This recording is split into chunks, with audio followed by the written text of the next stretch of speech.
Raptors fans? Adam Francis, RaptorsHQ, you know the drill. Don't need to get into too much of an intro, but I do need to intro this nice little series that we're about to kick off.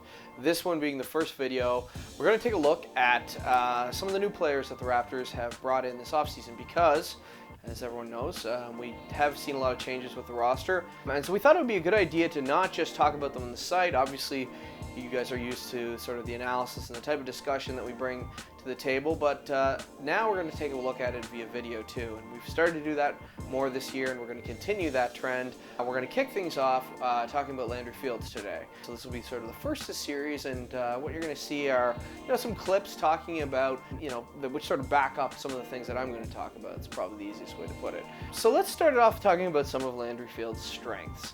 One of the big ones that's sort of been called out both by the Knicks media that I've talked to and just from watching him play in his first couple seasons in the NBA is his ability to move without the ball. Smart player, gets to open spots, great cutter, and gets to the rim in terms of off the ball movement and stuff. Something that the Raptors frankly could use a dose of. Right now, sort of they're trying to mold DeMar DeRozan into that Rip Hamilton role where he's moving constantly without the ball, but I think this is just something that Landry does a little more naturally.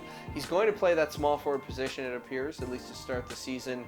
He does have size at 6'7" that can sort of manage that, and he's fairly athletic too, which I think surprised a lot of people who didn't get to see him play that much in college. Other strengths, I would have to pair these two into, or part these into two baskets. His first season in the league and second, because if you look at his rookie season, some of the strengths really stand out. His ability to shoot the ball, shot a very good percentage from long range, was a very efficient shooter. And then unfortunately in the second season, that all fell off, and really he was quite putrid from long range. I think he shot about 25% from the three-point line. And as one of our SB Nation bloggers who covers the Knicks put it, he just couldn't hit an open shot. And a lot of that came down to apparently a rebuilt jump shot sort of in between the first and second season. So really the concern I think that I personally have in terms of Landry Fields is, can he play to those original strengths? We know I think we're going to get a smart player who's going to excel in terms of motion offense, cutting off the ball, making things easier for his teammates. Rebounding, he's a very good rebounding guard for his size, but a lot of those numbers, even the rebounding, were much better in his first season. And some of that, of course, again, has to do with Mr. Carmelo Anthony. So once Melo arrived and once some of those other players came in, Landry just, I don't think, was able to play the same game that he played in his rookie season. So we're going to see this season, which for the Raptors, which Landry Fields shows up. And obviously fans are hoping that it's the former, the rookie season one, more than the latter. Weaknesses, I think you could look at some issues like size as possibly a weakness too, because he's not the biggest player at what you call the small forward position. He's certainly not LeBron James, for instance. And in terms of creating his own shot, this is not really his game. He's, like I said, playing off the bounce, playing more sort of into the open spaces, cuts, that sort of thing. And a lot of this will come on to fall on Dwayne Casey's shoulders too, in terms of getting him open, allowing him space to operate, etc.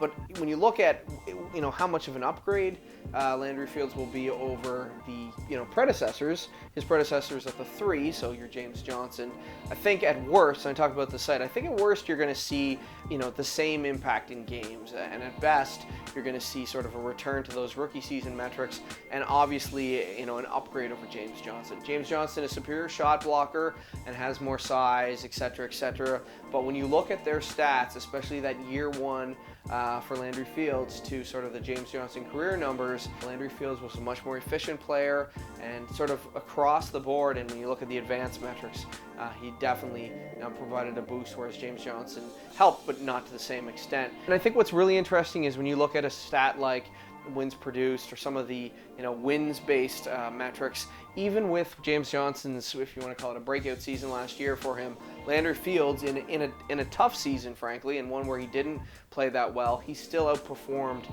Johnson in terms of a lot of those wins-produced metrics. So it's going to be interesting to see what happens, but obviously we're excited to see what Landry Fields brings to the Raptors this season.